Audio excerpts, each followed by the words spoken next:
What you doing, man? I'm just eating some cashews. It's not November! Oh my god! All that nut on the bed and on your chest. Oh, so much nut! You know how long it's gonna take to clean up? At least, like, a minute. Oh, they got this nut all over my chest. Oh, this nut. Oh, this nut. Oh, your dad is gonna be so mad at you. Oh, Dad. Oh. Want Chernobyl Diaries? Sounds good to me. What is fundamentally the worst kind of movie out there? Is it one with bad acting, shit directing, a piss poor script, or is mind-numbingly boring? I feel like all those could be a good answer. But what about a movie with all these problems? Well, I'd like to introduce you to Chernobyl Diaries, directed by Bradley Parker. Universally panned as one of the worst movies of all time, but both critics and audiences alike. I don't even know where to start with this goddamn mess. It's one of the most boring and dumbest pieces of shit I've ever seen. The characters' actions rarely make sense, the acting is unbelievably stale, and the obnoxious shaky cam is headache-inducing. Chernobyl Diaries is a horror movie about a group of 20-somethings going on a tour of the abandoned town Pripyat near the site of the notorious Chernobyl reactor incident. But they aren't the only ones there when they discover something sinister is afoot. I can't think of any other way to describe a synopsis like that than tasteless. I'm not the only one who thinks that though, because before the movie's release back in 2012, there was a call to boycott the film. It's kind of like making a movie set in Auschwitz where a Holocaust survivor hunts down and kills a bunch of teenagers. I mean, for fuck's sakes, the villains of this movie are cannibal mutant survivors. It's just a shitty zombie movie set near Chernobyl. Honestly, the scariest part about this movie is the CGI bear.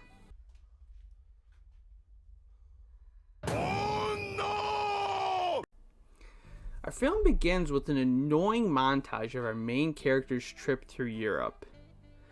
Honestly, this beginning scared the crap out of me, because I thought I was going to be watching a shitty found footage movie. Luckily, we're saved from a shittier movie by a zoomed out introduction of our two male leads, Theodore from the Chipmunks movie and some guy named Paul. We are then given some boring exposition about our characters, their relationship, how they feel about the bland female characters, and that Theodore wants to propose to the blonde one. It honestly just goes, "Hey, how have you been doing? It's been a while. I have been good. Hey, I'm into the brunette one. Don't do that, man. Her relationship just ended right before we came on this trip conveniently. Okay, man.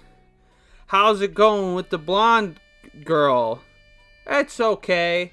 I'm gonna propose to her when we go to Moscow. Whoa. Yeah. Whoa." We then cut to another exposition scene where the characters talk about their relationships some more and each of their relationships with their parents.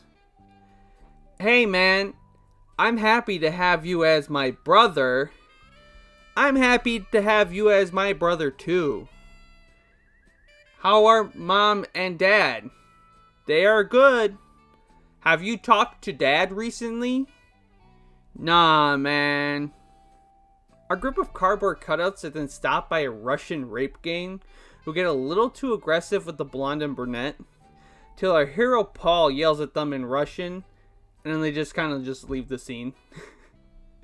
It's then the next day, and after some debate, the crew decides to just take a shady tour with some shady tour guide of Pripyat, and they meet 3 more characters who exist only to add to the body count of this movie. So at this point, we only have 7 characters, and I think I only know one of their names. Basically, we're almost 10 minutes in, and we really have no idea what we're supposed to be, like, expecting out of this movie. In horror movies, the first 10 to 15 minutes should help set the tone for our movie and establish what dangers our characters could be facing. But at this point, the most dangerous thing we've encountered are, like, 4 drunk Russian dudes. A good horror film builds some sort of anticipation for what's to come. You know, like Scream, Friday the 13th Part 1, Halloween. They all have kind of like an opening build up for anticipation. Now, not every good horror movie needs that, but it helps. Especially when your viewers are so bored out of their fucking minds at this point that any anticipation for this movie is gone. It's just gone, and there's no building it up from this point. We're bored. We're done already. It's going to take a lot to get us back in. It's just, it hurts to say that it's just boring. This 15 minutes felt like an hour. So everyone starts to introduce themselves. I honestly blanked out at this scene and didn't catch their names. It's just, I am man, and this is my wife, and we're joining you on the Shady Tour with the Shady Tour Guide. They all hop into the Shady Tour Guide's bus, and they just head on out, and they arrive at a security checkpoint. Some soldiers then tell them that they have to turn back, and the area is closed off for some undisclosed reason, and no one can go in. So instead of turning around and coming another day when it's probably safer and there aren't armed guards everywhere, they just go through a secret pathway that no one except the Shady Tour Guide knows about. We then go through a montage of everyone just kind of exploring the ruins, taking pictures. It's boring. Like, nothing really happens. But then we get the awesome, amazing CGI bear scene right after this montage. Oh no! At least this whole time was worth it. Because at this point we are 30 minutes into this film and nothing has happened. And this movie is an hour and a half long. So 1/3 of this movie is just nothing. Everyone leaves the tour satisfied. The cardboard gang then returns to the shady bus, and they realize that the cables have been cut. And everyone just starts flipping the fuck out. It's it's a weird fucking scene. They just are all shouting at each other for no reason, really. They're freaking out. I mean, obviously they're scared, but they're placing blame on everyone. And it's like, okay guys, it's 5 minutes have gone by barely, and you're already all freaking out. Like, give your tour guide some time to figure things out before you all start screaming about how you all have to go and you're... It's so dumb. But it just keeps going on and on and on, and it just leads to the dumbest series of events. They're all just yelling at the shady tour guide. He tries to reach someone over radio and can't get anyone. Goes into his glove compartment and grabs a gun and tells everyone he's going to go look for a signal and to stay in the car because there are animals out and about at night. And it's dangerous to be out of the car. So he's giving them good advice here. Like, listen, I'm the guy with the gun. Stay here. I'm going to go find a signal, get us some help. So he heads on out. But fucking Theodore that starts freaking out that he has a gun and he's leaving them. And he goes and calls Paul a dumbass, blames him for everything that's happened, runs out after the tour guide. Nothing happens for a minute. You just can hear him shouting. And then everyone starts screaming. Gunfires go off. There's like some barking in the distance. Paul freaks out, runs out after Theodore, grabs him, drags him back. he's like crippled at this point. His leg is broken in half with an honestly good-looking practical prosthetic. And then like a pack of dogs just starts attacking and barking around the car that nobody saw prior to this moment. And then they do nothing for the whole fucking night. It's like, I don't understand the actions of specifically the character Theodore. His name's not Theodore in the movie, but he plays him in the Chipmunks movie, so.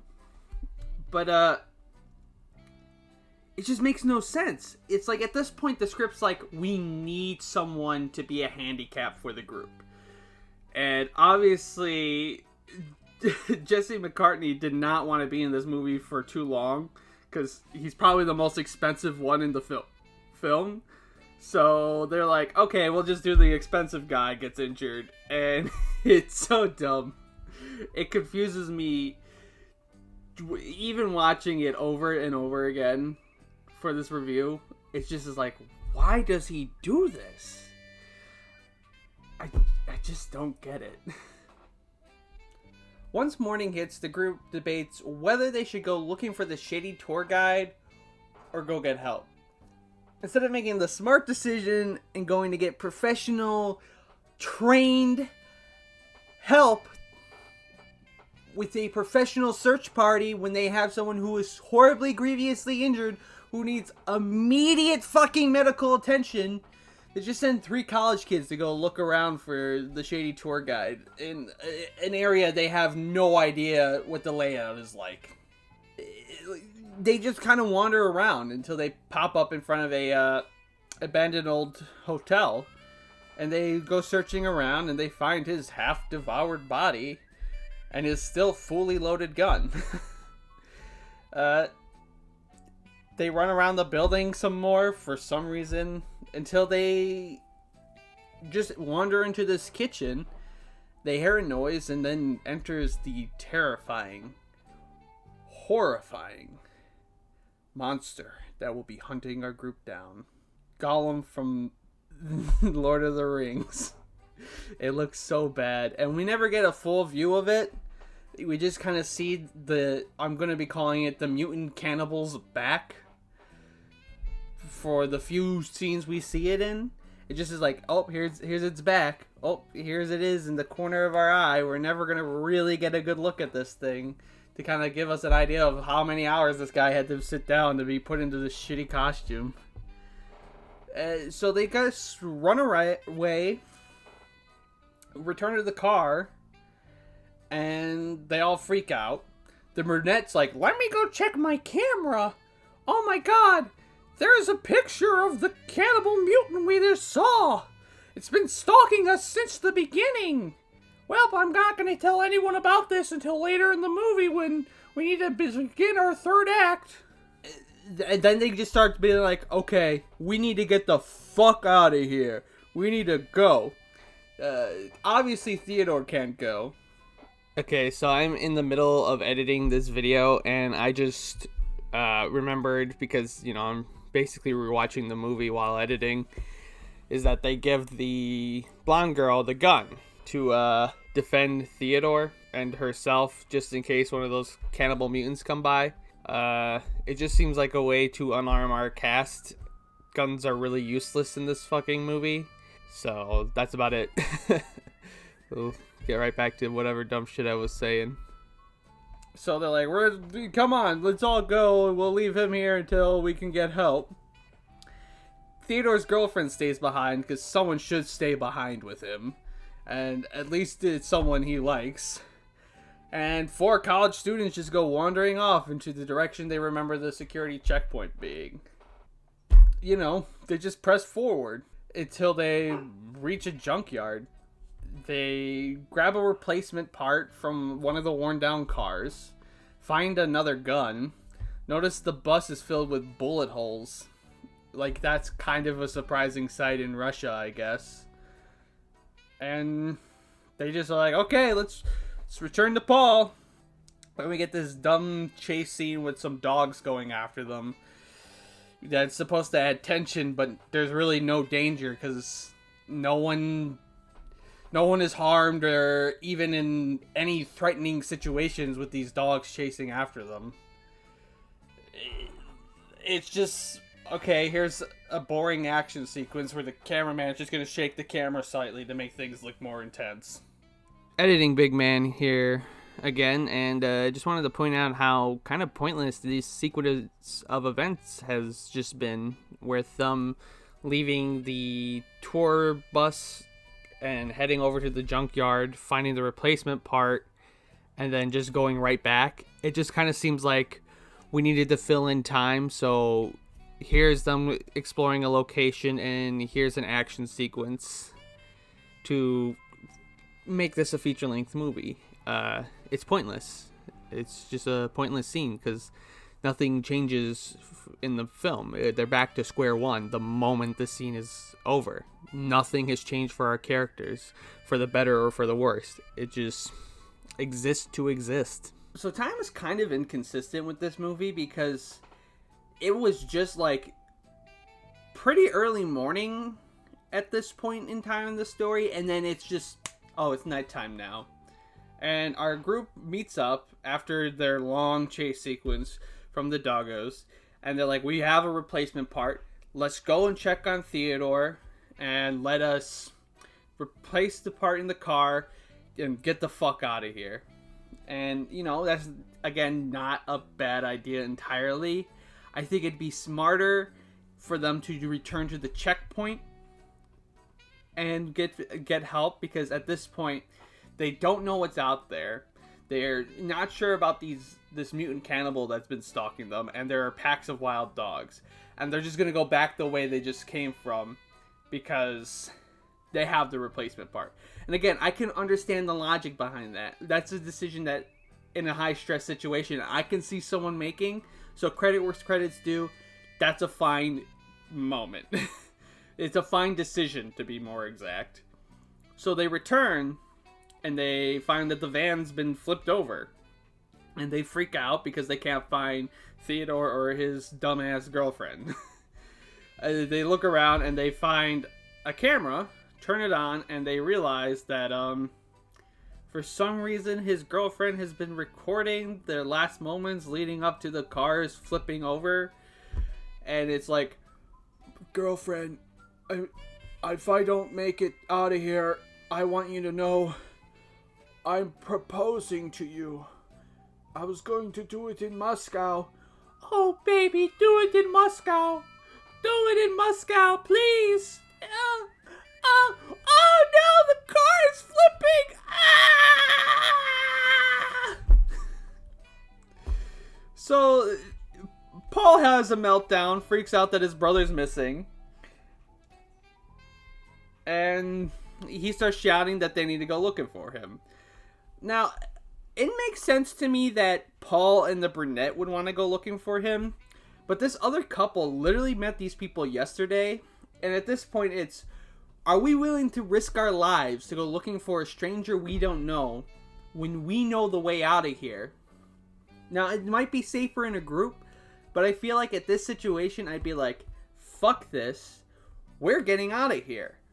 We'll get trained professionals to look for him. We don't know what these people out here are capable of that we've encountered. We've seen them eating people. He may not be alive anymore. We shouldn't be wasting our time looking for your possibly dead brother. And I understand it sucks, but our survival is more important right now. And that should have been like an exit moment where these two groups split up. And maybe have those characters die off screen and their bodies pop up in a cannibal being eaten pile. But whatever. They decide, let's all go on a heroic journey to look for Paul's brother and his stupid brother's girlfriend. And it's just one of those moments where I'm like, okay, it doesn't make sense for two of these characters to want to go looking for them. Next in the sequence of events is just a and then fest. So the group runs back to the hotel and then finds dumbass girlfriend. They ask her where Theodore is. She doesn't know. And then they run out of the building they freak out, and then they see a little girl, ask her what is she doing here, and then dumbass girlfriend is grabbed from behind and dragged down a flight of stairs. They turn around again, and then the little girl is gone. Decide to chase after dumbass girlfriend, and are then surrounded by a horde of mutant cannibals. Kind of confirming that this is a boring zombie movie. It's just a boring zombie movie. That's all it is. There's no inspiration to this film. It's just a zombie movie.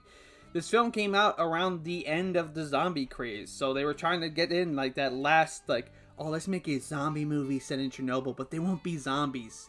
They'll be mutant cannibals. And once they're surrounded by this horde of mutant cannibals, it's just they're running and being chased. And characters are then grabbed and killed. First, the one character is grabbed, dead. Then the next character is grabbed, dead. And we're down to our last two characters, Paul and the brunette. And they just are running throughout the building. They're then attacked by the group of mutant cannibals. And we get the worst shaky cam I've ever seen. Or at least one of the worst, where you can't even tell what the fuck is going on. It's nauseating to look at. They get away from the mutant cannibals. They run outside, and there's a group of armed soldiers. And they're shouting in Russian, "Stop, don't move, or we will shoot you." Paul, the only character that speaks Russian, moves up to them and goes, "I'm coming towards you, please, we need your help." And they're like, "Stop, or we're going to shoot you." And he keeps going towards them, and they shoot him. And this is supposed to be like, oh, I can't believe they shot Paul moment. But they warned him, and the guy understands the language. So why the fuck did he keep going towards them? And then they grab the brunette, drag her off to some facility, and then we get some exposition about how, oh, did they catch the mutants? No. Oh, what do we do about the Americans? Oh, they're all dead except for her. We better take care of her. We don't want this getting out. And they just throw her in a room, and she's like, oh my god, where am I? And then we get a shitty jump scare of the mutant cannibals. End of the movie. You can obviously tell they were hoping for a sequel by setting up some sort of government conspiracy surrounding the mutants. But it's like, what are we supposed to be getting out of the ending at this point? Like, if you want to set up for a sequel, you got to make us want a sequel with the ending. Or at least hint at something more than just, oh, these might be experiments. It just feels weak to me. A weak ending to a weak movie. Thankfully, there won't be a sequel, only for the reason that it was a critical failure. Because the movie was financially successful. With only a budget of $1 million, it made like 30 times that. So I wouldn't be surprised if we got a Chernobyl Diaries sequel.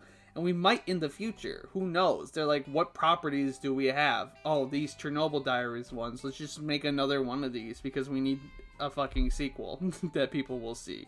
And it's a recognizable name. People still think about it sometimes in conversations like, oh, remember this one? So, who knows? Hopefully there isn't. This movie's performances really range from bad to barely passable. Probably the best performance coming from Jesse McCartney, which really isn't saying much. It's got some of the worst cinematography I've seen in a while. Probably the worst part of this movie, because it's just shaky cam, and the camera's just shaking throughout the whole movie.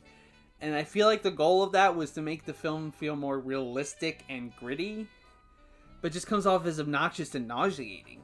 It gave me a headache.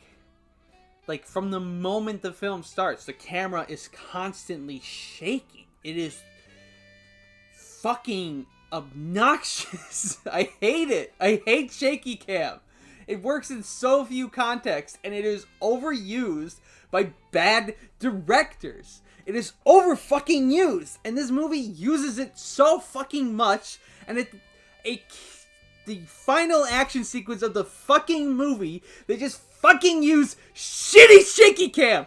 Why the fuck is there a reliance on shaky cam? It's just, we can't film action, so let's shake the camera to make people fucking believe something is happening here instead of two people just laying on the ground hugging each other. Literally, I can take any fucking thing, shake the camera, and people will be like, oh, that was intense. That's so fucking annoying. Stop with fucking shaky cam. Overall, this is just a bad movie. And I would tell anyone looking for just a quick, fun horror movie to watch to just give this one a skip. It's just not worth your time.